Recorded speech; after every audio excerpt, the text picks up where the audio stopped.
and cooks, wrote about landlords and bus drivers, wrote about working for the post office before walking off the job, wrote about his childhood, never wrote that he forgave his father, scribbled the same drivel again and again about making the same mistakes again and again, and regretting the same mistakes again and again before making them all over again, just like one of his cats. Then lo, he got some poems published, old rotten poetry retold anew, because when he recycled shit, somehow it turned into gold. And he never apologized for poor word choices,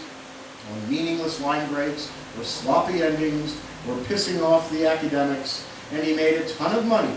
being the scumbag that he was, which appealed to blue-collar workers, plus some college dudes, and a few self-styled iconoclasts who dreamed of drinking and gambling, who'd lived a hard life or imagined they had, who abused their women or wished they had the balls to, who tried to like Beethoven and pretended to hate jazz.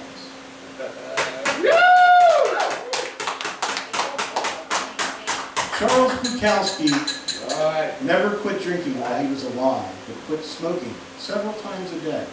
and sometimes placed a big bet on the right horse in the right race and came home with a fistful of promises. Shut the fuck up! Shut the fuck up! You're ruining my mojo! Shut the fuck up! I remember my first beer. Charles Bukowski never quit drinking while he was alive, but quit smoking several times a day, and sometimes placed a big bet on the right horse in the right race, and came home with a fistful of promises. Sometimes fell deeply in love, sometimes worshipped the person who loved him back, occasionally rejoiced in the goodness of her soul, as though each part of her was greater than the entirety of himself, sometimes knew that love was the greatest story rarely told, respected his neighbors, recognized their struggles, became a famous poet during his own lifetime, always appreciated the fans who gave him everything, realized that his bad character came in part from having an abusive father, and if you dig through his unrefined piles of shit, you will sometimes unearth a nugget of gold, carefully crafted, supremely polished, a celebration of love, or life, or laughter, an extraordinary description of ordinary life, a meditation on the human condition, a racking fear of his own mortality in those final days, as he slowly succumbed